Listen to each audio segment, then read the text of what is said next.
चलिए, तो good morning बच्चों। आज जिस टॉपिक के बारे में हम लोग पढ़ने वाले हैं वो टॉपिक है आज का बहुत ही मतलब वेक्टर का बहुत ही इंपॉर्टेंट टॉपिक है, जिसको बोलते हैं हम लोग स्केलर प्रोडक्ट। स्केलर प्रोडक्ट और डॉट, इसी को डॉट भी कहा जाता है, dot product of vector, scalar product और dot product, scalar product and dot product, ये है आज का टॉपिक। क्लियर है? अब इसको समझने के लिए मैं पहले आपको कुछ बेसिक बातें बताऊंगा। एकदम से मैं फॉर्मूला नहीं लिख दूंगा, एकदम से मैं आंसर नहीं बता दूंगा। इसको थोड़ा समझते हैं अच्छे तरीके से, है ना?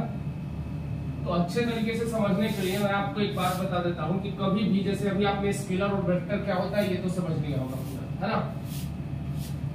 अब इसको समझने के लिए मैं आपको एक बात बताऊंगा कि जैसे कोई आपके पास वेक्टर है,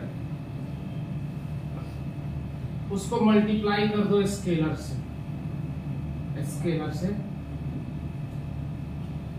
LE नहीं होता है, LAR होता है स्केलर, है ना? तो स्केलर से मल्टीप्लाई कर दोगे तो जनरली वो वेक्टर ही देता है। देख लेना, इसका एग्जांपल भी होगा, है ना?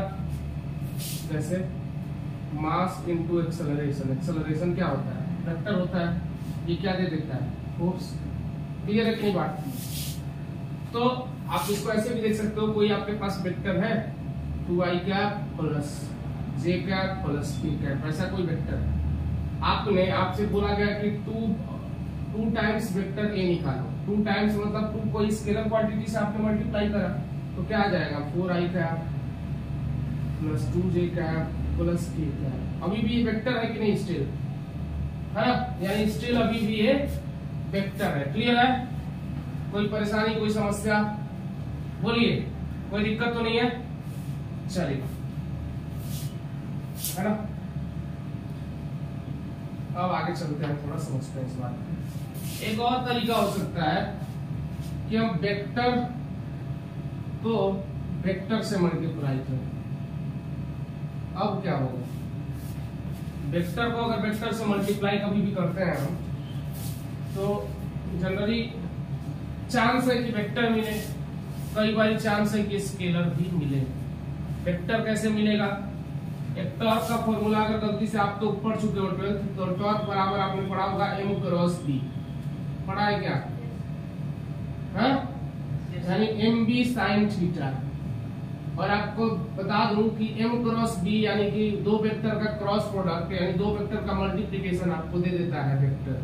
तो ये एक वेक्टर होता है। दूसरा आपने ये भी पढ़ा होगा, वर्क डन बराबर फोर्स इनटू डिस्प्लेसमेंट। पढ़ा है क्या? F dot D। और ये होता है स्केलर और ये होता है वेक्टर। आपके सामने रिजल्ट है, समझिए। यानी दो वेक्टर का मल्टीप्लिकेशन स्केलर भी हो सकता है और, बोलो ना, मैं दिखा रहा हूं, ऐसे नहीं बोल रहा, विद प्रूफ। स्केलर भी हो सकता है और, तो इसी को ध्यान में रख के, है ना, हम लोग जब वेक्टर वेक्टर का आपस में मल्टीप्लाई करते हैं, यानी कि मल्टीप्लिकेशन ऑफ वेक्टर पढ़ते हैं, तो वो दो तरह का पढ़ते हैं, एक डॉट प्रोडक्ट, दूसरा क्रॉस प्रोडक्ट। तो हेडिंग डाल लीजिए मल्टीप्लिकेशन ऑफ वेक्टर, हेडिंग डाल लीजिए मल्टीप्लिकेशन ऑफ वेक्टर। बिना रीजन के कोई चीज नहीं होता, और बिना रीजन जाने आप पढ़ेंगे भूल जाएंगे, है ना? बिना रीजन के कोई भी फॉर्मूला बना नहीं है। इंजीनियरिंग में एक चीज पढ़ना था, वो मैं थोड़ा सा इंट्रो में मैं आपको बता चुका हूँ, फिर से बताता हूँ कि किसी भी रिसर्च के लिए, किसी भी टॉपिक के स्टडी के लिए आपको सबसे पहले एनालाइज करना पड़ता है ना? एनालाइज, उसके बारे में आप सोचते हो, रिसर्च करते हो, रिसर्च करते हो, रिसर्च करने के बाद उसको ब्रीफली और स्टडी करते हो। ब्रीफली स्टडी रिसर्च ही था यहाँ पे, सबसे बारे में, उसके बारे में हम सोचते हैं, है ना? थिंक मतलब हाउ, व्हाई, है ना? फिर एनालाइज करते हो, फिर रिसर्च करते हो, फाइनल मैथमेटिकल एक्सप्रेशन देते हो। मैथमेटिकल एक्सप्रेशन और फाइनली आता है रिजल्ट। तो किसी भी चीज के बारे में एकदम से हमने नहीं कुछ भी सोच लिया हो, पहले सोचा, फिर रियलाइज किया, फिर रिसर्च किया, मैथमेटिकल एक्सप्रेशन से उसको प्रूव करने की कोशिश की, तब फाइनल हम रिजल्ट देते हैं, तब कोई चीज वेरीफाइड होके आता है रिजल्ट। ऐसा प्रोसेस नहीं है कि आपने सोचा और आज ही सोच के आपने बुक लिख दी, आज ही सोचा आपने डॉट प्रोडक्ट पूरा क्लियर कर लिया। क्लियर है? चलिए वापस आ गए हम लोग पढ़ रहे हैं multiplication of a vector, multiplication of a vector, multiplication क्या बचने लगा है, मल्टीप्लीकेशन ऑफ वेक्टर। ताजे वाले क्या बेच रहा हो? परवल है, अच्छा सब्जी वाला है। चलो मल्टीप्लीकेशन ऑफ अ वेक्टर, बच्चे ध्यान से देखिए। अब मैंने बोला कि मल्टीप्लीकेशन में है ना, हमने आपको समझाया कि दो वेक्टर का मल्टीप्लीकेशन स्केलर भी हो सकता है और वेक्टर भी हो सकता है। तो मल्टीप्लीकेशन ऑफ वेक्टर आप दो तरह का पढ़ेंगे, एक पढ़ेंगे स्केलर प्रोडक्ट, जो स्केलर प्रोडक्ट का मतलब है, स्केलर प्रोडक्ट का मतलब है कि दो वेक्टर का अगर प्रोडक्ट करेंगे तो रिजल्ट स्केलर आएगा, उसी को हम लोग कहते हैं डॉट प्रोडक्ट। डॉट प्रोडक्ट मतलब अगर दो वेक्टर का अगर हम मल्टीप्लीकेशन ले रहे हैं ए और बी का, तो इसके बीच में हम इसको डॉट से डिनोट करेंगे, है ना। दूसरा बच्चे होता है vector product. Vector product, vector product को हम लिखेंगे क्रॉस प्रोडक्ट भी बोलते हैं, क्योंकि दो वेक्टर को रिप्रेजेंट करने के लिए उनके मल्टीप्लीकेशन को वेक्टर के बीच में हमें कई बार क्रॉस देना पड़ता है। क्लियर है? एक हो गया स्केलर प्रोडक्ट, दूसरा हो गया वेक्टर प्रोडक्ट, जिसको हम क्रॉस प्रोडक्ट भी कहते हैं। क्लियर है? बोलिए। कोई समस्या तो नहीं, कोई परेशानी? चलिए बहुत अच्छा, ध्यान से देखिए। हम पहला वाला पढ़ने जा रहे हैं डॉट प्रोडक्ट, है ना। सब मिटा दूं, समझ में आया ना। ये जो क्रॉस प्रोडक्ट है हमको जो वेक्टर देगा, इस वजह से इसको वेक्टर प्रोडक्ट कहते हैं। डॉट प्रोडक्ट जो है इसको डॉट से लिखते हैं, डॉट दिख रहा है ना, तो डॉट है हमें स्केलर देगा, इस वजह से इसको स्केलर प्रोडक्ट भी कहते हैं। क्लियर है? नाम में कोई परेशानी कंफ्यूजन नहीं है ना? आ जाइए।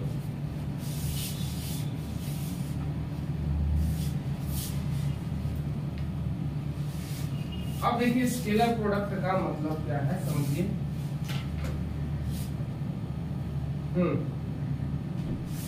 हमने बोला आपके पास कोई दो वेक्टर, ये हो गया वेक्टर ए, ये हो गया वेक्टर बी, इनके बीच का एंगल मान लो है थीटा। क्लियर है? आप लोगे ए डॉट बी, रिजल्ट आएगा A B cos mod A mod B cos theta. A dot B बराबर mod A mod B cos theta.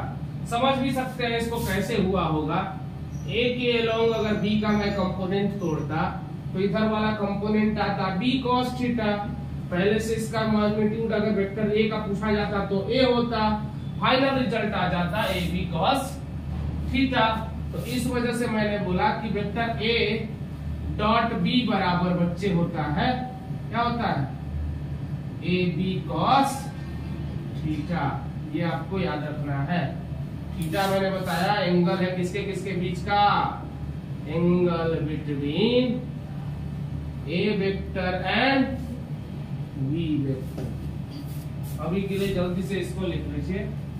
Clear है? कोई समस्या परेशानी नहीं है ना? तो ये है डॉट प्रोडक्ट।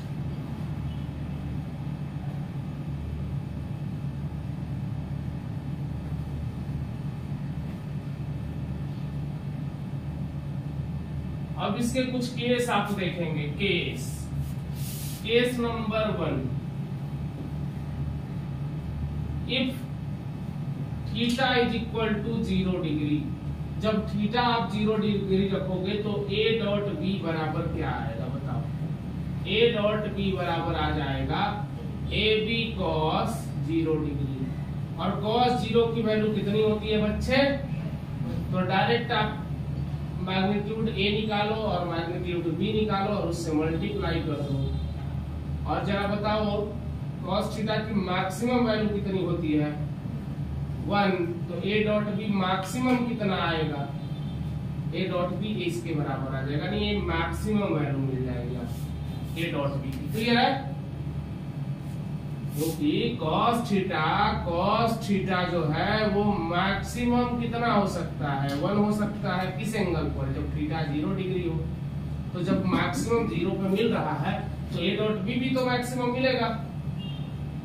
दूसरा केस देखो, case number 2।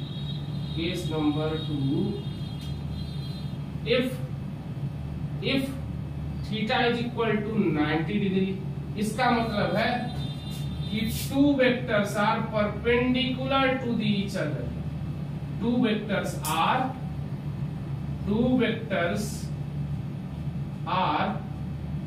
perpendicular to each other. अब देखते जाइएगा, मैं समझा रहा हूं। If two vectors are, थोड़ा नीचे नहीं जाने लगा ये, केस नंबर 2 है।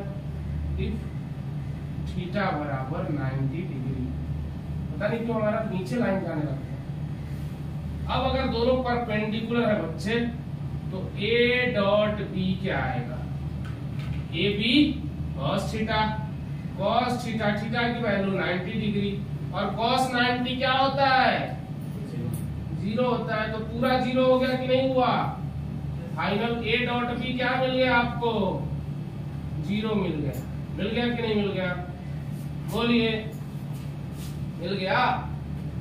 अब इससे रिलेटेड कुछ बातें भी बताऊंगा।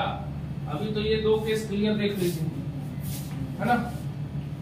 इससे रिलेटेड मैं आपको कुछ बातें बताऊंगा। अभी तो ये देखते जाइए, अभी खाली देखते जाइए।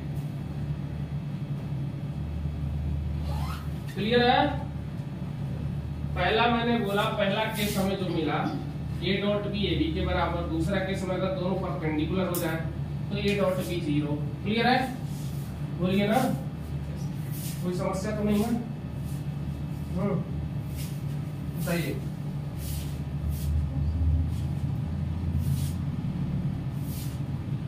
कल एक मेरे मित्र हैं गोविंद नारायण जी, है ना, थोड़ी सी इंटरवल की बारी आ गई तो उनका कॉल आया। गोविंद नारायण जी मतलब एक तरह से ना, मतलब आपके भी दोस्त होंगे, कुछ बहुत दोस्त होंगे आपके, लेकिन आपने उसमें देखा होगा बहुत सिंपल, बहुत कम ही दोस्त होते हैं। ज्यादातर स्टाइलिश मिलेंगे, कोई बाल खड़ा करके घूम रहा है, कोई जींस फाड़ के घूम रहा है। तो वो लड़का हीरा है, मतलब उनकी दोस्ती हमारी कॉलेज से ही है। लेकिन मतलब गोविंद नारायण जैसे नाम है ना उनका कर्म भी उसी तरह का है, मतलब एकदम नारायण के भक्त जैसे हैं। मतलब ऐसा फील होगा, देखोगे आप तो यार ऐसे वो नहीं थे, एकदम मतलब एकदम सादा सिंपल रहते हैं। और उनकी बहुत सारी क्वालिटी है जिनसे मतलब अपन सीखने की कोशिश करते हैं, लेकिन नहीं हो सकता क्योंकि सबका अलग अलग क्वालिटी होता है। हम एक दूसरे की क्वालिटी को थोड़ा अडॉप्ट करने की कोशिश कर सकते हैं, लेकिन हम कई बार चाह के भी नहीं ले पाते हैं। आप रामायण या महाभारत देखते हो तो थोड़ी देर के लिए आपके अंदर जुनून आ जाता है कि हम भी भैया इसी पथ पे चलेंगे, हम भी भगवान से राम बनेंगे, मर्यादा पुरुषोत्तम। अगले दिन तुम फिर से वही बन जाते हो, क्या रावण बन जाते हो, है ना, रावण बन जाते हो। मैं दशानंद वाला जो गाना बजता है यूट्यूब पे, मैं रावण हूँ, वो वाला सुनने लगते हैं। रियलिटी है कि इंसान को, हम उनकी जिक्र इसलिए कर रहे थे कि बहुत सादा रहना चाहिए। आप बहुत बड़े आदमी भी हो जाओ ना तो अपनी सादापन को मत मारना कभी जिंदगी में, उससे आपको लॉस ही होगा। एग्जाम्पल मैंने दिया ना, बहुत ऐसे लोग हैं जिनने जल्दी जल्दी फेम पा लिया, बड़ा बड़ा फेम पा लिया, उतना जल्दी भी उनके हाथ से चला भी गया। आपने बहुत एग्जाम्पल देखे होंगे कि नहीं, बहुत सारे बॉलीवुड के सिंगर हैं, आपने देखे ही होंगे। एक यो भी थे, यो है ना, और भी 1-2 लोग थे। तो अभी ठीक है वो वापस आ रहा है, लेकिन कहीं ना कहीं आप मानते हो कि नहीं कि डिसबैलेंस होने की वजह से, है ना, चीजें खराब हो जाती हैं। तो इंसान को सादा रहना चाहिए। अभी हमारे फील्ड में एक एग्जांपल मैंने आपको दिया था, एक और फिजिक्स पढ़ाते हैं, उनका नाम बहुत पॉपुलर है ना, दीदी का कॉल आ गया लो। तो उनका नाम बहुत पॉपुलर, मैं आपको उनके बारे में कहानी बता रहा हूँ। हमारे जिले से ज्यादा दूर की नहीं है, वो इलाहाबाद के रहने वाले हैं, हम हैं इधर आपके वाराणसी साइड। मैं उनके बारे में जितनी तारीफ करूँ कम है उनकी, लेकिन रियलिटी में बताऊँ वो बंदा इतना सादा है, इतना मतलब वो सादे हैं एकदम, रहन सहन से लेके व्यवहार सब कुछ, कि वो बंदा अभी भी नहीं रुकेगा। देख लेना तुम, इंसान का सादापन उसे बहुत आगे ले जाता है।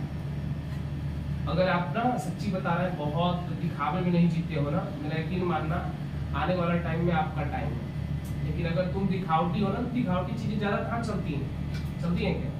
मान लो मेरे पास अचानक से 1 करोड़ आ गया, मैं पगला गया, मैं जाके खूब शॉपिंग कर रहा हूँ, बढ़िया बढ़िया चश्मे पहन रहा हूँ, वैसे चश्मे जिसमें की मतलब स्टाइलिश चश्मे पहन रहा हूँ, है ना, पता चल रहा है कि 10 लाख के चश्मे पहन रहा हूँ, गाड़ी 10 लाख का कुत्ता खरीद रहा हूँ, मतलब इतनी मेरे पास रईसी आ गई, तो भाई मेरे पैसे कब तक चलेंगे? और एक बात और बता दे रहे हैं, जो पैसा होता है ना, उनको लक्ष्मी कहा जाता है, वो बहुत चंचल होती है। तुम लोग को बता रहा हूँ क्योंकि तुम लोग के पास पैसा आने वाला है, मेरे को पता है, हमारे चेहरों के पास बड़ा जल्दी पैसा आता है। तो पहला बात ऐसा करना कि हमको कुछ उसमें से 5% दान दे देना। ये बात सबसे हम बोल चुके हैं, ऑनलाइन के माध्यम से भी बता रहे हैं कि 5% मेरे को चाहिए। अब वो 5% मैं क्या करूंगा वो मत पूछना, है ना, अपने पे खर्च नहीं करूंगा, ये गारंटी दे रहा हूँ, है ना। एक चेला मेरा हो रहा है, एम्स से निकलने वाला है कुछ ही दिन में, तो उससे तो 10% की बात हुई है ना। जो जैसा दे पाता है, मान लो तुम्हारा 10 करोड़ का पैकेज है सालाना फॉर एग्जाम्पल, तो यार तुम्हारे लिए 5% बहुत बड़ी रकम हो जाएगी वैसे तो, है ना। तुम देने में थोड़ा सोचोगे भी, कह रहे एक दिन फिजिक्स पढ़ाया 5% मांग रहे हैं, लेकिन सच्चाई ये है इस पैसे को अपने पे खर्च नहीं करेंगे हम। अभी भी जितनी मेरी इनकम है ना, बहुत तो नहीं है, लेकिन ये होता है कि उसका कुछ परसेंट मैं अपने पे यूज करता हूँ, कुछ परसेंट घर वालों को भेजता हूँ, कुछ परसेंट और भी जो जरूरतमंद रहते हैं उनमें से उनको भी थोड़ी बहुत कोशिश करता हूँ कि उनका भी हेल्प हो जाए, लेकिन नहीं हो पाता है क्योंकि इतनी नहीं है। लेकिन ये सिलसिला चलता रहा तो एक टाइम में हो पाएगा, है ना। और हेल्प भी देखो आजकल में ऐसा नहीं कि कोई रोड पे तुमसे मांग रहा है कि 10 रुपए दे दो उसका हेल्प कर दिए, चीजें टटोल के की जाती है, देखी जाती है कि अगले को सच में जरूरत है क्या। पढ़ाई के टाइम में आपको कितनी डिफिकल्टी होती होगी, आपने नोटिस करा है कभी? कई बार पैसों को लेके, कई बार साधन को लेके होती है कि नहीं। एक आप ही के गांव का लड़का होगा, आपके साथ पढ़ने वाला, आप पीछे ले जाता हूँ मैं आपको, थोड़ी आप बीती में ले जाता हूँ। आपको याद होगा कि आप ही के साथ पढ़ने वाला अच्छा लड़का था, आपको कम्पीट करता था, आपके साथ कंपटीशन करता था क्लास में, लेकिन उसकी फाइनेंशियल कंडीशन सही नहीं थी। आज या तो BA BSc कर रहा होगा, 12th देने के बाद की बात कर रहा है, या तो BA BSc कर रहा होगा, या तो फिर उसने कुछ काम और पढ़ाई छोड़ के काम में निकल गया होगा। होंगे, हमसे बहुत तेज लड़के थे हमारे बैच में, मैं डिनाई नहीं करूंगा 8th क्लास में, लेकिन उनकी कंडीशन नहीं थी, फाइनेंशियल बैकग्राउंड नहीं था, उनको पता भी था, वो कमाने निकल गए। कोई दिल्ली कमाने चला गया, कोई पंजाब चला गया। हुआ है कि नहीं आपके साथ? बस इतना बता दें।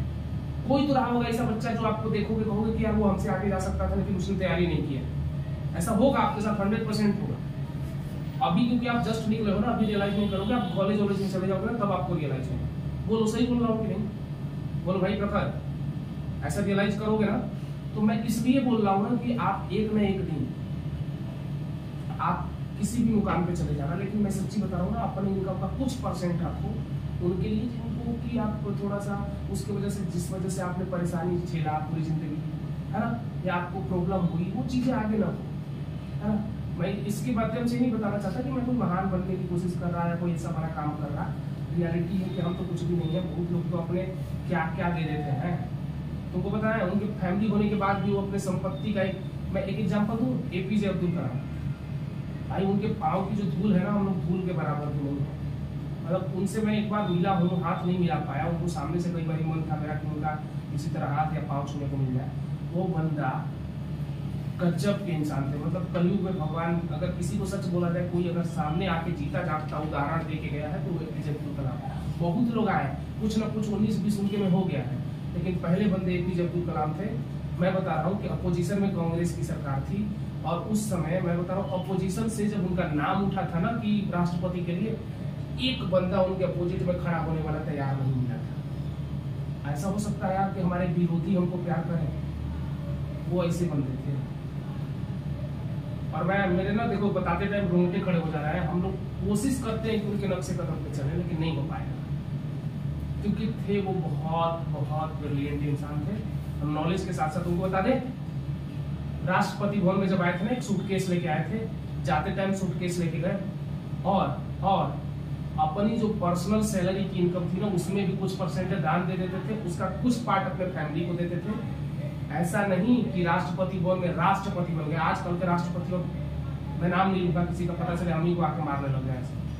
आजकल के छोटे मोटे नेता एक बार नेता बन गए ना, उनकी 10 पीढ़ी आराम से खा रही है। कलाम साहब चले गए, जाकर पता कर लो, उनकी फैमिली आज भी वही रहन सहन से जी रही है। आज भी उनके पास अच्छे घर नहीं है, अच्छे पैसे नहीं है। तो वो महान थे कि नहीं?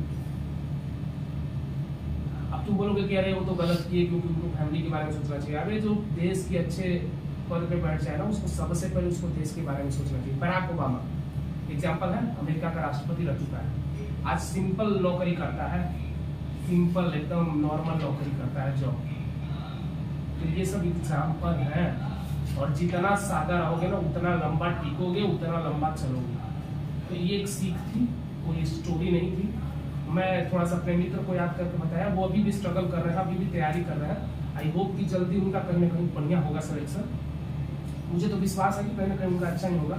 अभी किसी ने SSC वगैरह कुछ भी बढ़िया कर लेंगे, क्योंकि वो अभी थोड़ा सा दे रहे हैं गवर्नमेंट जॉब के लिए। मैंने उनको बोला भी कि आपकी सब्जेक्ट कितनी अच्छी, आप चाहो तो इस लाइन में आ जाओ। तभी बोले कि नहीं मैं कोशिश कर रहा हूँ, अभी अगर हो जाता है तो ठीक है, तो लास्ट में आऊँगा। लेकिन ये है कि वो बंदे के पास नॉलेज बहुत थी, हमने बहुत कुछ सीखा, एकदम सादा सिंपल रहना, चीज़ें को अच्छे से वो करना। वो बंदा, तुमको एक बात बताया, मैं भोपाल में जहाँ हम लोग रहते थे, मैं बता रहा हूँ, वो उनके मैं पार्टनर तो कभी मैं नहीं रहा हूँ, लेकिन वो बंदा कई दिन खाए बिना, 1 हफ्ता खाना खाए बिना रह गया बंदा। मतलब घर की उनकी भी फाइनेंशियल कंडीशन मेरे जैसी ही थी, लेकिन उनकी ये थी कि उनके पिताजी गाँव के कहीं पे पढ़ा रहे थे। मतलब मुझे याद है कि गोविंद नारायण एक बार मिले हमको, 2 दिन बोले कि आज तीसरा दिन है तिवारी जी। मतलब मेरे से वो बंदा, मैं बोला कि यार आपकी आंखें अंदर जा रही है यार, कैसा हो रहा है आपके साथ? और मेरी कंडीशन भी बहुत अच्छी नहीं थी। मेरे को तुमको पता है आजकल के बच्चों के पास 1000-2000 एक्स्ट्रा होते हैं ना, घरों में होते हैं ना। आप पढ़ने जाते हो तो कुछ पैसे घर वालों ने एक्स्ट्रा दे रखे होंगे ना। हम लोग के पास जनरली 500 रुपये एक्स्ट्रा नहीं होते, उसमें भी कॉपी किताब खरीदने के बाद एकदम नहीं बचते।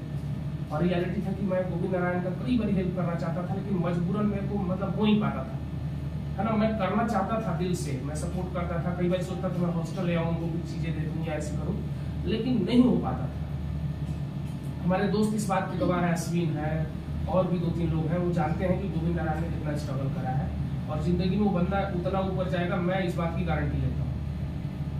एक बार की बात है, वही मैं मिला, प्रैक्टिकल चल रहा था, गोविंद नारायण को पता चला, मैं देख गया उनके चेहरे, यार तुम 2 दिन खाना नहीं खाओगे तुम्हारे चेहरे से दिख जाएंगे। मान लो कि नहीं बात। मैंने गोविंद नारायण को देखा, मैंने बोला कि गोविंद नारायण आप खाना नहीं खा रहे हो यार, आपका चेहरा बता रहा है।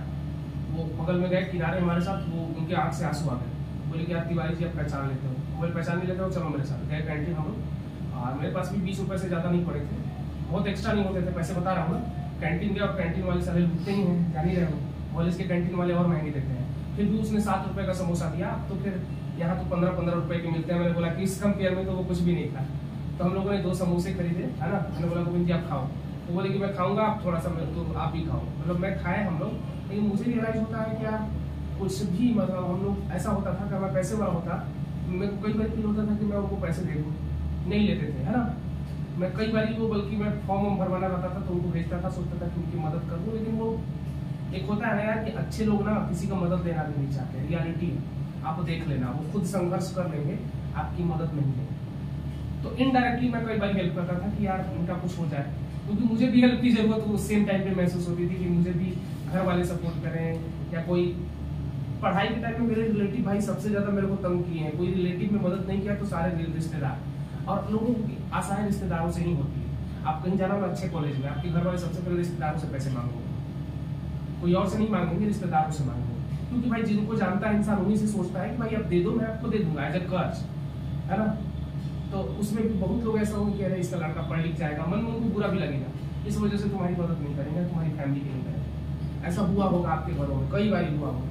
आप पहले भाई बहन नहीं होंगे, हो सकता है आपसे भाई बड़े बहन हो आपके घर। तो ये सब चीजें बताने का तात्पर्य ये है कि आप जिंदगी में ना रोज जैसे आप निकलते हो ना, अभी से मैं नहीं बोलूंगा कि बहुत पूजा पाठ करो, जिसको भी मानते हो, जिंदगी में खाली भगवान ही इंपॉर्टेंट नहीं होते, माँ बाप भी इंपॉर्टेंट होते हैं। एक बार घर से निकलने से पहले ना थोड़ा सा भगवान के बारे में सोचो अपने, जिनको भी इष्ट मानते हो, भगवान मानते हो, बजरंग बली की पूजा करते हो, जिनकी भी पूजा करते हो, उनसे बोले भगवान मेरा जिंदगी ना मतलब नॉर्मल तरीके से चलते रहे, हमारी वजह से किसी को प्रॉब्लम ना हो, ना हमारे रास्ते में कोई प्रॉब्लम है, बस। उसके बाद अपने काम में रेगुलर लग सकते हैं।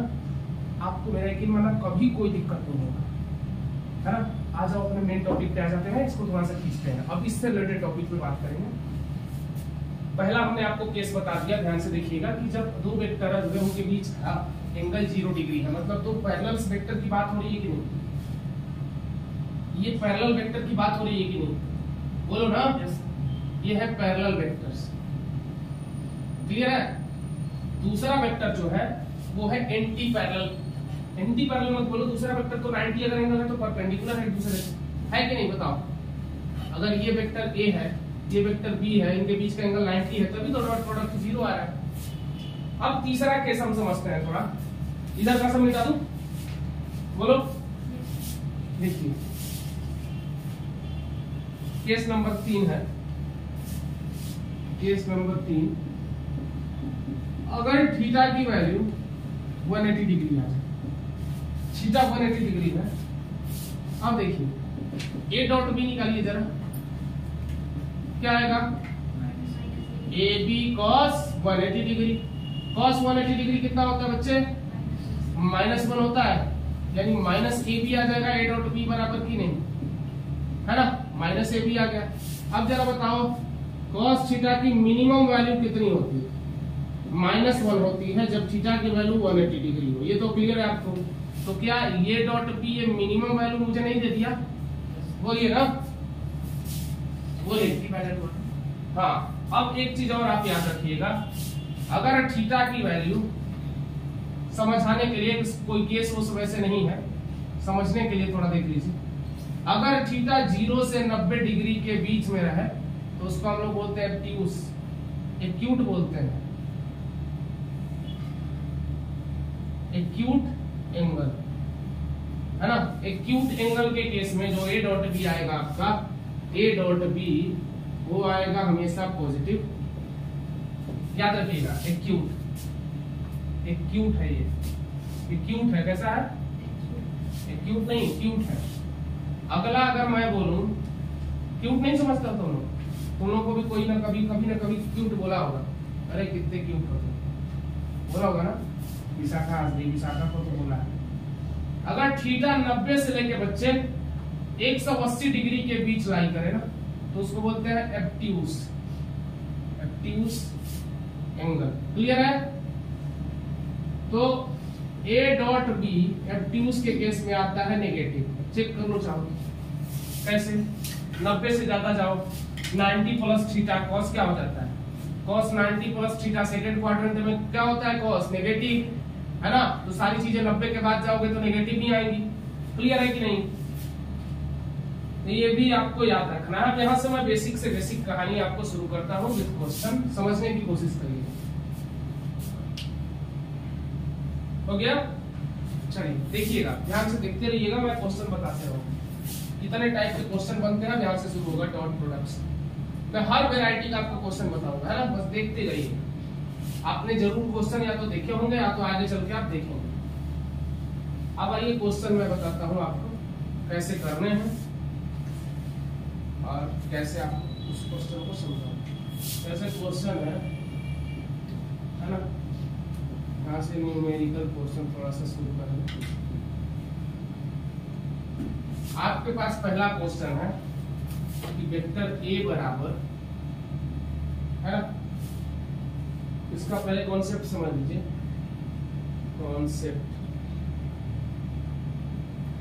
कॉन्सेप्ट कहता है कि ये कार्टेशियन फॉर्म है। कौन सा है? Cartesian form. कार्टेशियन फॉर्म जैसे वेक्टर ए बराबर है ax i cap plus ay j cap, बोला था कल, बताया था थोड़ा, प्लस az k कैप। देखते जाइए। दूसरा वेक्टर b बराबर बच्चे, वेक्टर b बराबर bx i cap plus by j cap, मैंने 3D में लिख दिया है, plus bz k cap, clear है।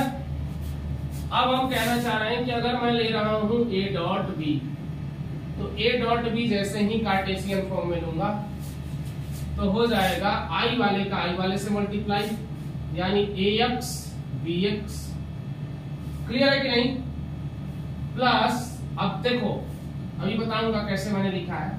आई में आई का डॉट लोगे, अभी इसकी प्रॉपर्टी में समझाऊंगा थोड़ी।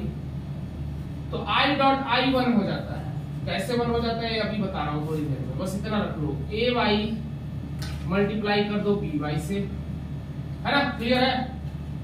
और ए जेड मल्टीप्लाई कर दो बी जेड से, तो यानी I dot I 1 J dot J 1 के डॉट के 1 हो जाता है। जैसा साइन रहेगा plus plus plus plus into plus plus आगे, यानी ये डॉट भी इतना आ जाए। अब आप कहोगे कि सर ये आई डॉट आई कैसे होता है, इसके लिए है ना ऑर्थोगोनल यूनिट वेक्टर फिर से आपको पढ़ाना पड़ेगा। ऑर्थोगोनल वेक्टर क्या होता है, वैसे वेक्टर जो एक दूसरे से परपेंडिकुलर हो, है ना। अब यूनिट वेक्टर हम लोग पढ़ेंगे क्या होता है।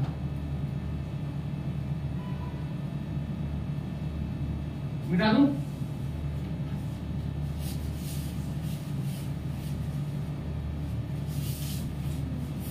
देखो ऑर्थोगोनल यूनिट वेक्टर थोड़ा समझो। Orthogonal unit vector, orthogonal unit vector समझ।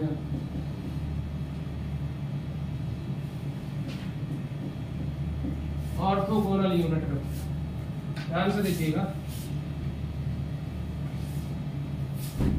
इधर ध्यान से देखिए बच्चे।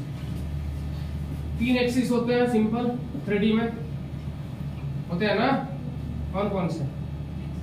X Y Z. एक्स के अलोंग कोई चीज को लिखते हैं आई कैप से, कल बताया था। वाई के अलोंग जे कैप, जेड के अलोंग के कैप लिखते हैं। अब देखिएगा, अगर मैं आई डॉट आई लूंगा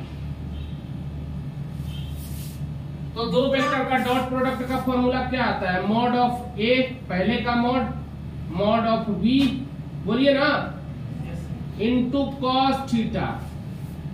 अगर एक वेक्टर ए है और इसी के साथ मॉड लूंगा, इसका इसी के साथ डॉट लूंगा, तो क्या ये दो वेक्टर एक दूसरे के परपेंडिकुलर होगी कि पैरेलल होंगे? पैरेलल होंगे कि परपेंडिकुलर होंगे? हाँ, अगर एक वेक्टर कोई ए है उसी के साथ उसका हम डॉट ले रहा है, तो वेक्टर परपेंडिकुलर है कि पैरेलल? पैरेलल होंगे? किसने बोला? पैरेलल थोड़ी ना होंगे विशाखा, बताओ तो। गलत बता रही हो ना, पैरेलल होंगे। यानी आई डॉट आई अगर मैं ले रहा हूँ, सिंपल सी बात है, वेक्टर ए है इसी के साथ इसका डॉट ले रहा हूँ, तो पैरेलल ही हुआ ना। तो आई डॉट आई क्या हो जाएगा? मॉड आई कॉस 0 डिग्री होगा। अब ये पहले से यूनिट वेक्टर है, इसका मैग्नीट्यूड ये दे रहा है, तो मैग्नीट्यूड 1 हो जाएगा कि नहीं? इसका भी मैग्नीट्यूड 1 हो जाएगा कि नहीं? कॉस 0 डिग्री भी 1 होता है कि नहीं? फाइनल रिजल्ट क्या आया? सिमिलरली जे डॉट जे भी लोगे तो 1 आएगा, के डॉट के भी लोगे तो 1 आएगा। क्लियर है? सिमिलरली होगा ये। अरे आई के साथ आई का डॉट लिए मतलब एक सी में, तो क्या होगा? दोनों पैरेलल। आपने यूनिट वेक्टर का मॉड निकाला है। हाँ भाई, तुम ही मॉड ले सकते हैं, मॉड ही लेंगे ना मैग्नीट्यूड बताने के लिए। और मैग्नीट्यूड हमको बहुत अच्छे से पता है, यूनिट वेक्टर का मैग्नीट्यूड 1 होता है, किसी भी यूनिट वेक्टर का मैग्नीट्यूड 1 होता है। क्लियर है? फॉर्मूला में तो यही कहता है ना, हमने लिया कि ऊपर से थोड़ी ना लिया। ए डॉट बी का फॉर्मूला जिस दिन मैं बता रहा था अभी कुछ साल पहले, तो मैंने बताया था वेक्टर ए का मॉड और वेक्टर बी का मॉड cos थीटा, ये बताया था। इसी को हम लोग चाहे तो direct A B cos theta लिख देते हैं। तो ये ए बी नहीं है, ये ए मॉड है, बी मॉड है। क्लियर है? यानी कि मैग्नीट्यूड है ए का और बी का। क्लियर है? तो इस तरह से ये आएगा। अब देखो, अगर परपेंडिकुलर वाला लेता, जैसे मैं लेता I dot J, I dot J, तो बताओ दोनों एक दूसरे के परपेंडिकुलर है। मॉड आई मॉड जे कॉस कितना लिखता है? आई डॉट जे के बीच का एंगल देखो ना, या इसको हम चाहते तो आई डॉट जे को और भी लिख सकते थे, जे डॉट आई भी लिख सकते हैं, याद रखना, है ना। लेकिन रिजल्ट कितना आएगा? cos 90 0 होता है, 1 इंटू cos 0 कितना आ जाएगा? क्लियर है? अब देखो सिमिलरली आई के बाद अगर जे डॉट के निकाल रहे हो, या जे डॉट के को और क्या लिख सकते हो? के डॉट जे भी लिख सकते हो, याद रखना। कितना आएगा? 0। उसी तरह के डॉट आई निकाल रहे हो या आई डॉट के निकाल रहे हो, क्या आएगा, यानी परपेंडिकुलर वालों के साथ डॉट प्रोडक्ट लोगे तो 0 और पैरेलल वाले के साथ डॉट प्रोडक्ट लोगे तो 1। क्लियर हो गया। अब यही काम मैंने किया है, आई वाले को आई वाले से तो ax bx, I dot I क्या हो गया 1। क्लियर है, ay by है ना, क्लियर है, ay by इसके साथ आ गया 1, az bz इसके साथ आ गया 1। क्लियर है क्या, कोई समस्या परेशानी, कोई भी दिक्कत नहीं है ना। अब चल, एक वेक्टर है आपके पास, क्वेश्चन अब शुरू होगा। a बराबर 2i cap plus 4j cap plus k cap, b बराबर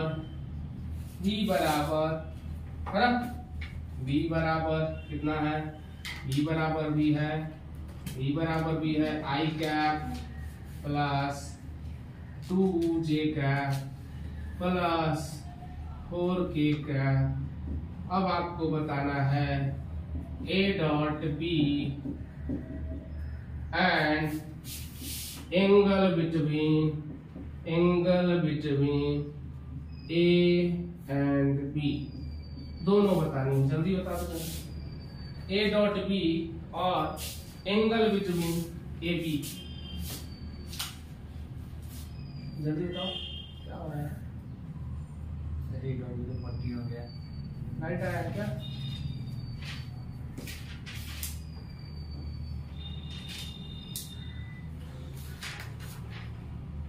ऐसा क्यों हो रहा है,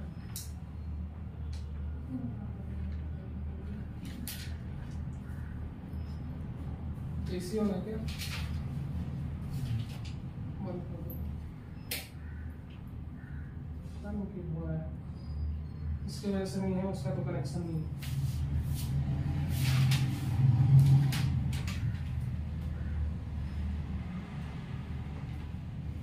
क्लियर है बच्चे, चलिए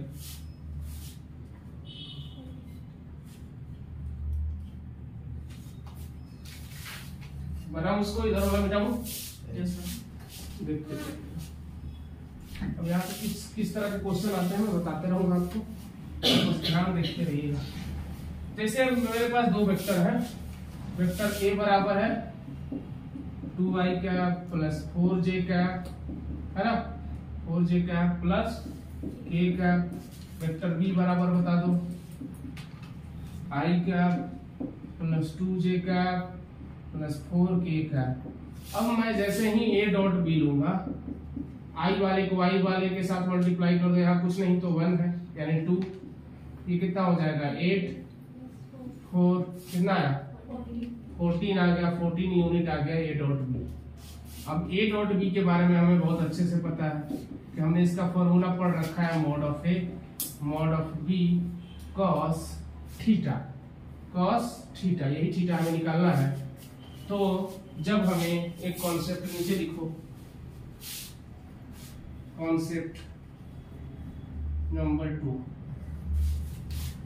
a डॉट b बराबर फॉर्मूला होता है क्या, ए बी cos थीटा होता है कि नहीं, तो थीटा बराबर चाहे तो हम लिख सकते हैं cos इनवर्स सीधे लिख सकते हैं a डॉट बी अपॉन में मॉड ए मॉड बी लिखो या ए बी लिखो, ये दे देगा सीधे आपको एंगल की वैल्यू। कैसे करा मैंने, cos थीटा बराबर यहाँ से क्या आ गया a डॉट बी अपॉन में ए बी, तो थीटा बराबर cos inverse a dot B. इसके पहले वाली लाइन मैंने खा लिया, मुझे भूख लगी थी तो इसलिए इसके पहले वाली लाइन को मैंने खा लिया, है ना, तो मेरे को लग रहा है शाखा बेहोश हो जाएगी, तो मैं लिख दे रहा हूँ cos थीटा बराबर बच्चे क्या हो जाएगा a डॉट बी अपॉन में ए बी होगा। देन उसके बाद अगर थीटा निकालना चाहेंगे तो cos inverse a dot B upon में ए बी, ठीक है विशाखा, मेरे को भूख लगी थी इसलिए मैंने वो लाइन खाई। क्लियर है, तो उसी तरह से यहाँ पे देखिए, अगर मैं cos थीटा निकालूंगा cos थीटा तो क्या आ जाएगा a डॉट बी अपॉन में मॉड ए मॉड बी यानी ये बी आ जाएगा कि नहीं बताइए।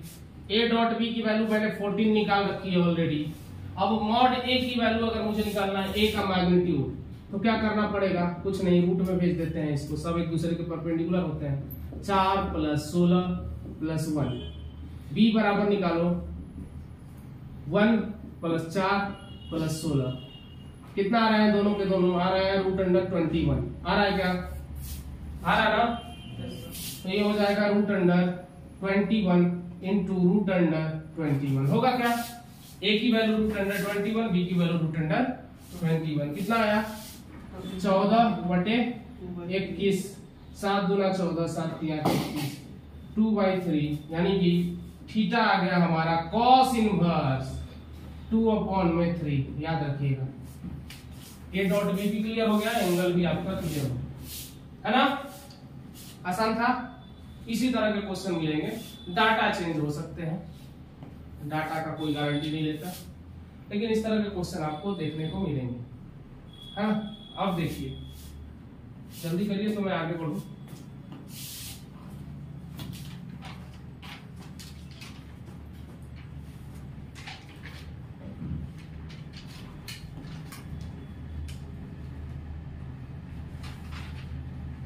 अब इसमें थोड़ा वैरायटी बताता हूँ आपको, और क्या क्या वैरायटियां मिल सकती हैं।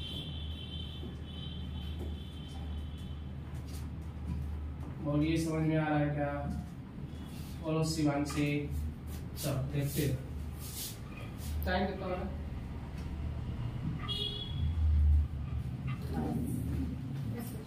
10, खाली 10, फिर कोई दिक्कत नहीं, चलते हाँ 10 हो गए, कोई बात नहीं, तो बचते रहता है, मिटा दो, ठीक है। अगला वैरायटी ये कहता है, मैंने बता रखा है आपको, case number 2, if two vectors are perpendicular to each other, तो उनका डॉट प्रोडक्ट 0 होता है। उसका यूज कैसे होता है ये देखो। कॉन्सेप्ट कहता है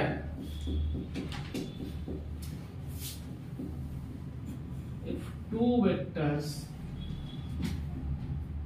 are perpendicular then find the value of lambda। कैसे निकालोगे? देखो, एक वेक्टर है a I cap plus b a1 I cap b1 j cap, है ना, plus c1 k cap. Vector b है a2 I cap plus b2 j cap plus ये भी के फॉर्म में मैंने लिख ही दिया, कोई दिक्कत नहीं, लैम्डा के, है ना। अब मुझे बोल दिया दो वेक्टर परपेंडिकुलर है ना। अकॉर्डिंग टू क्वेश्चन मुझे एक चीज पता चल गया कि अगर दोनों परपेंडिकुलर है तो a डॉट b मुझे पता है कि मिलेगा 0, पता है ना।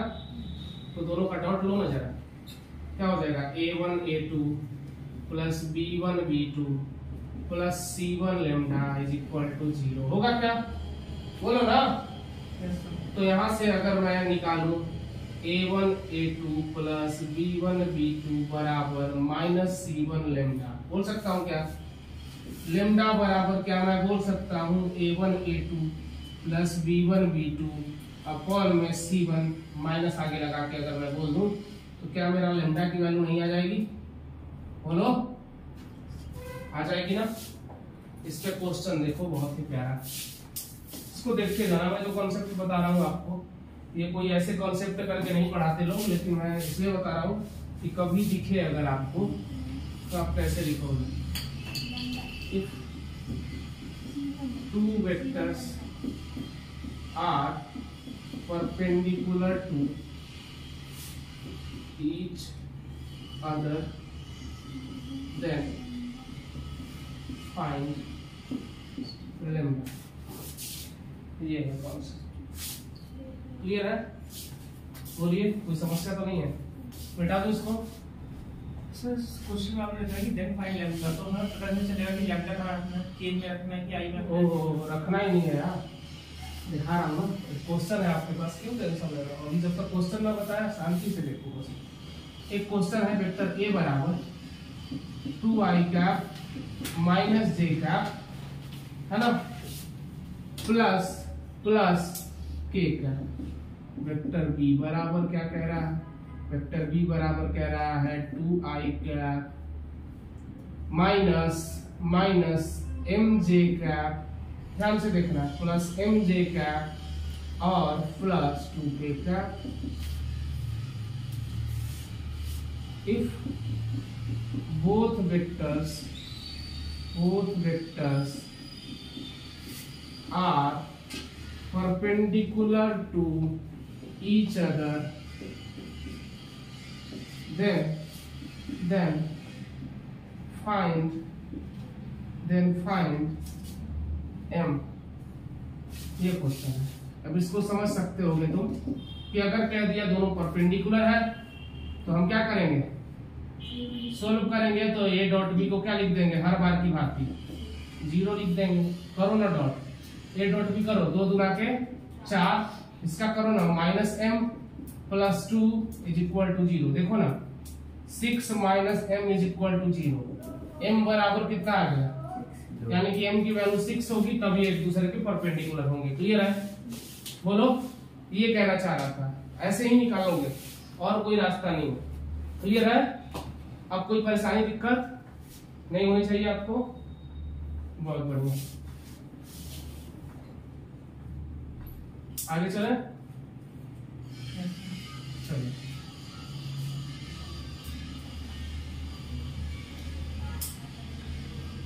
दस 4 हो गए। देखो मैं कोई क्वेश्चन रखा हूं क्या।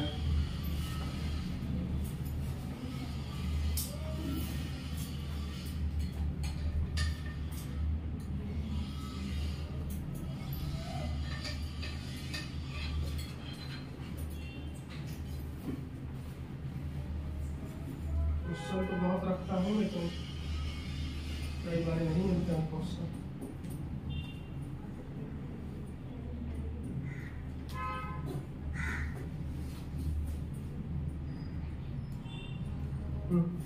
एक और कॉन्सेप्ट है, उसको भी बताऊंगा अभी। ये हो गया एंगल वाला था एक, जो आपको एंगल निकालने के लिए बोलेगा, दूसरे तरीके में इस तरीके से बोलेगा, है ना। क्लियर है ना? डॉट प्रोडक्ट निकालना भी आप सीख गए, कार्टेशियन फॉर्म में मैंने बता दिया डॉट प्रोडक्ट कैसे निकालते हैं। ये 3 से 4 कॉन्सेप्ट आपके हो गए। अब अगला समझिए, एक इसमें और भी इंपॉर्टेंट टॉपिक है, मिटा दूं क्या? सर इससे रिलेटेड क्वेश्चन है, सीट में वो कर लो। हाँ भाई, हो जाएंगे सब, वो तो आपके लिए छोड़ा है ना। सीट में क्यों नहीं कर रहा, वो आपके लिए है। वहीं कर दूंगा तो फिर आप क्या करेंगे बताइए? आप भी कुछ करिए जिंदगी में, है ना। ध्यान से देखिएगा।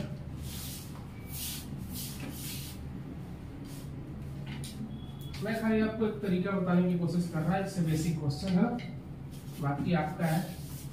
एक इंपॉर्टेंट टॉपिक है, a component of vector, a component, ऐसा बहुत क्वेश्चन मिलेगा।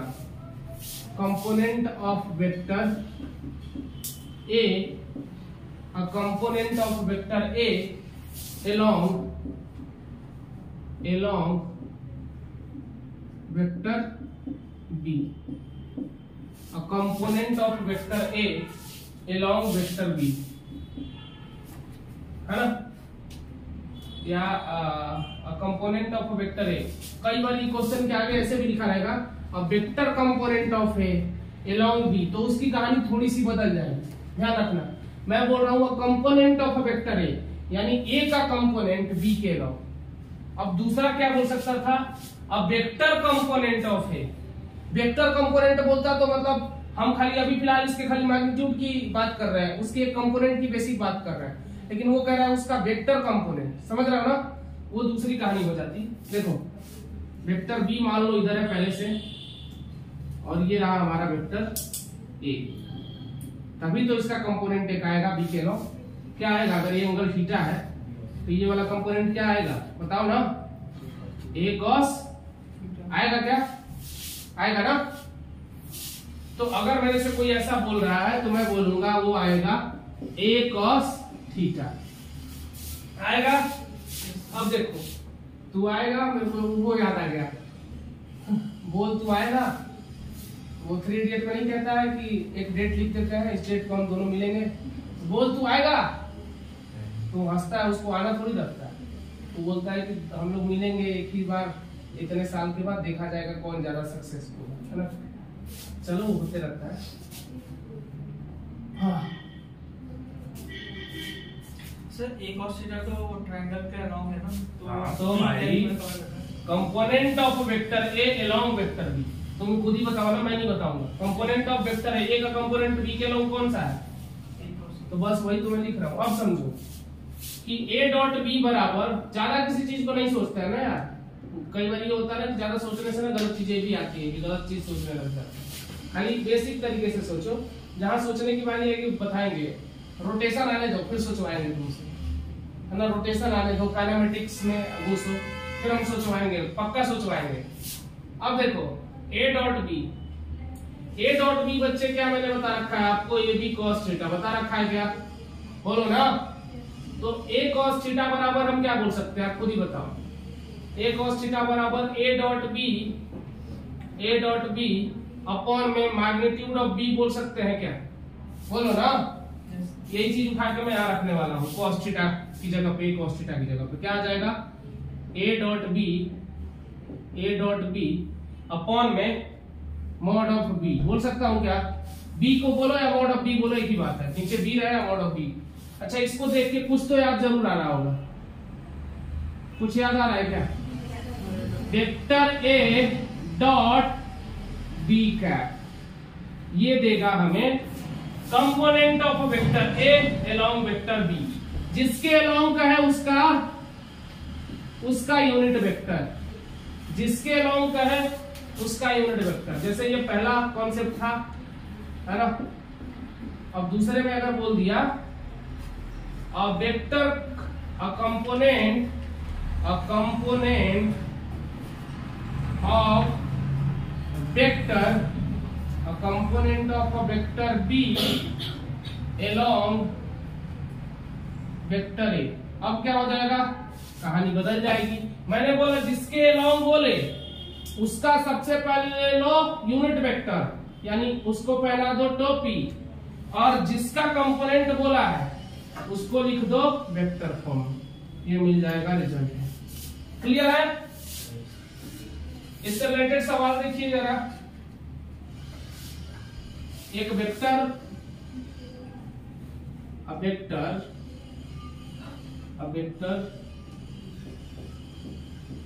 I plus j is along a vector है ना I माइनस j, है ना, कराया vector I j along of vector is पूछ दिया ऐसा क्वेश्चन है। एक वेक्टर है I plus j is along of vector I minus j is, इस वेक्टर के along क्या होगा, यानी अ वेक्टर कंपोनेंट ऑफ, लिख दो कंपोनेंट ऑफ, पूरा मिटा दूं क्या, अच्छे से साफ लिखता हूं, इतना कचरा में किसी को दिखेगा नहीं, मिटा दूं ये सब, चलो मिटा, इतने मिटाता हूं question. A vector component of I plus j is along vector I minus j is इतना हो। सिंपल बताओ, ये कह रहा है component of vector A along vector B, क्या करते थे, जिसको बोलता था उसको वेक्टर फॉर्म में रख देते थे, है ना, जिसको बोलता था उसको वेक्टर फॉर्म में रख देते थे। किस फॉर्म में, वेक्टर फॉर्म में, और उसका डॉट किसके साथ लेते थे, यूनिट वेक्टर के साथ। किसके साथ, यूनिट वेक्टर के साथ। लो जरा I माइनस j अपॉन में इसका मैग्नीट्यूड कितना होगा, √2, सही है। अब इसके साथ डॉट लो ना जरा, बहुत कमाल का चीज है, 1 - 1 अपॉन में √2, यानी कि वेक्टर कंपोनेंट जो आएगा इसके अलाउंग 0 आएगा। क्यों ऐसा हुआ, यहाँ सोचो जरा, ऐसा क्यों हुआ कि मैंने उसके अलाउंग अगर लिया कंपोनेंट तो 0 हुआ। इसलिए हुआ बच्चे क्योंकि i प्लस जे, अगर i प्लस जे इधर है तो i माइनस जे नीचे है, कैंसिल अलोंग x, यानी उसका x में कोई कंपोनेंट ही नहीं बचा, यानी कि इसके अलावा कोई कंपोनेंट ही नहीं बचा। लो ना, कहाँ बचा, बचता तब जब ये कुछ एंगल पे होता। समझ रहे हो कि नहीं, थोड़ा बहुत तो समझ गए होगे। i प्लस जे ऊपर, i माइनस जे नीचे, j वाला इक्वल अपोजिट है, कैंसिल। तो जब j ही वाला नहीं बचा तो इसका x में कंपोनेंट होगा कहां से, कोई कंपोनेंट नहीं होगा। देख के बता देते हैं, यहाँ 0 कंपोनेंट आया, कुछ कंपोनेंट नहीं है। तो एक समझने के लिए था बस ये। इस तरह के क्वेश्चन आपको मिलते रहेंगे, है ना। आगे चलें, थोड़ा आगे चलें। चलो आगे चलते हैं, मिटा दूं।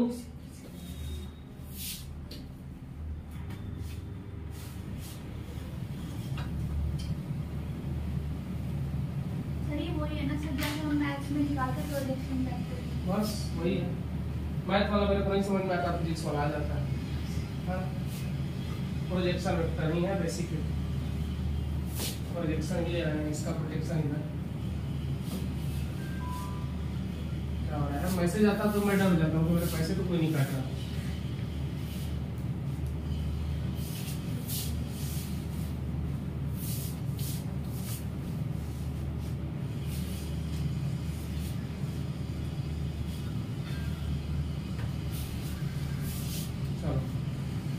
अब ये क्लियर हो गया। अब इससे रिलेटेड आपको कोई समस्या परेशानी नहीं है। अच्छा, अब अगर मैं कहूं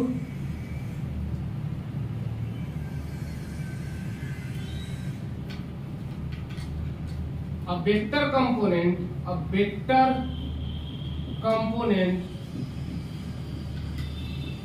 of A along B, अब क्या बोलोगे वेक्टर कंपोनेंट क्या बोलोगे।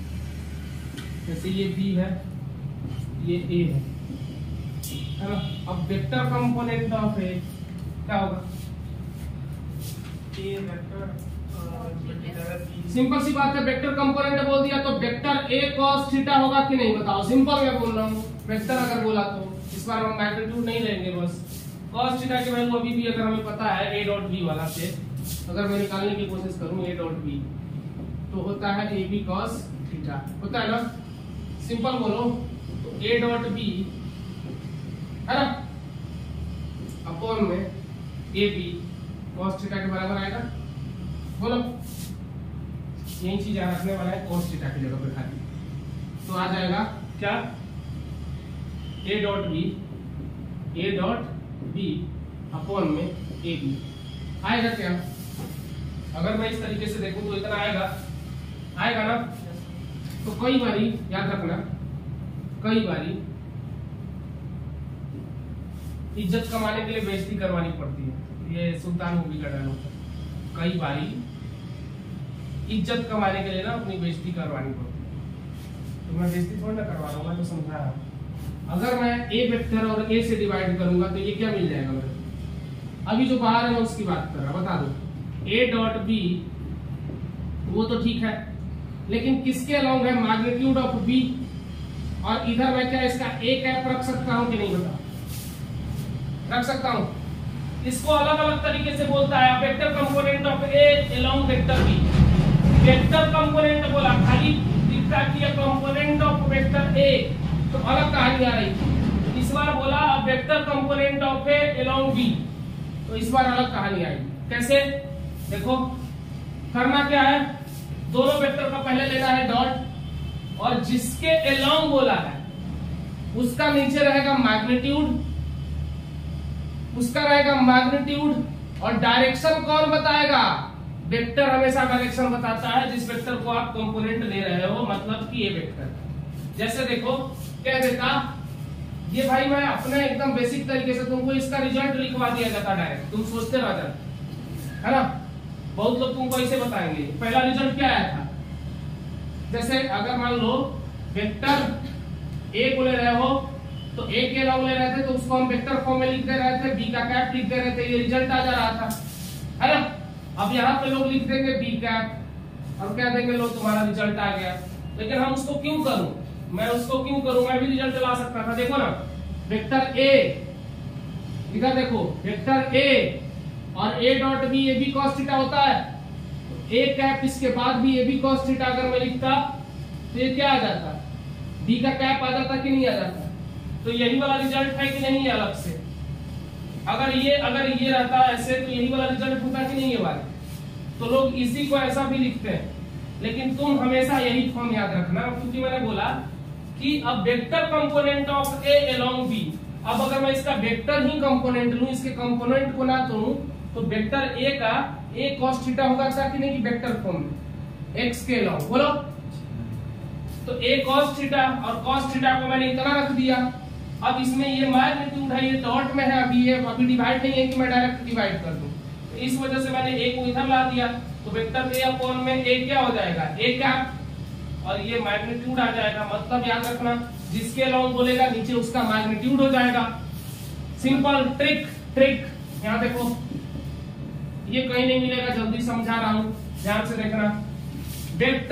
वेक्टर जिसके जैसे बोल रहा है वेक्टर कंपोनेंट ऑफ ए, अब वेक्टर कंपोनेंट ऑफ ए तो डायरेक्शन कौन बताता है, वेक्टर, याद रखना, उसका लिख देना कैप, जिस भी वेक्टर के अलोंग बोले उसका लिख देना कैप। अब सुनो अगला लाइन, अलोंग बी, जिसके अलोंग बोले उसका ले लेना मैग्नीट्यूड, जिसके अलोंग बोले उसका ले लेना मैग्नीट्यूड, और बाकी दोनों का ले लेना डॉट।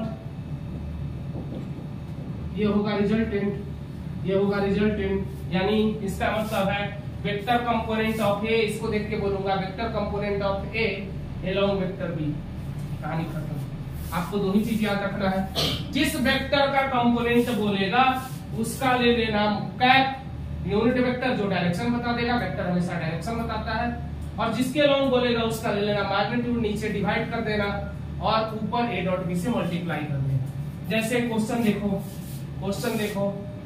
क्वेश्चन बोल दिया, इसी में क्वेश्चन बोल दिया वेक्टर कंपोनेंट ऑफ ए का दिया हुआ है आपको आई कैप प्लस जे कैप, है ना, अलोंग बी दे दिया है 2i कैप प्लस जे कैप, क्लियर है। अब आप क्या करोगे, ए का बोल दिया तो ए डायरेक्शन देगा, ए का सीधे ले लेना यूनिट वेक्टर लोगे आई प्लस जे अपॉन में √2 आएगा कि नहीं आएगा, बोलो ना, आएगा। ये आपने कैप ले लिया, अब नीचे में बोल रहा है कि इसका मैग्नीट्यूड लेना पड़ेगा, तो मैग्नीट्यूड √3 आएगा। देखो 2 का स्क्वायर 4 + 1 √5 आएगा। और साथ में आपको लेना है ए डॉट बी करो जरा, 2 + 1 कितना आया 3, ये है रिजल्ट। इसी को लिखा रहेगा 3i + j अपॉन में √10। आप सोचते रहोगे कि अरे ये कैसे आ गया, क्लियर है क्या, बोलो। सबसे आसान और सबसे सिंपलेस्ट मेथड है ये, क्लियर है। बस ये समझना है, घर जाके एक बार और समझ लेना। आज की कथा यही संपन्न करते हैं बच्चों, ठीक है। Thank you so much, good night, सब बात है। जे नहीं जुड़ेगा।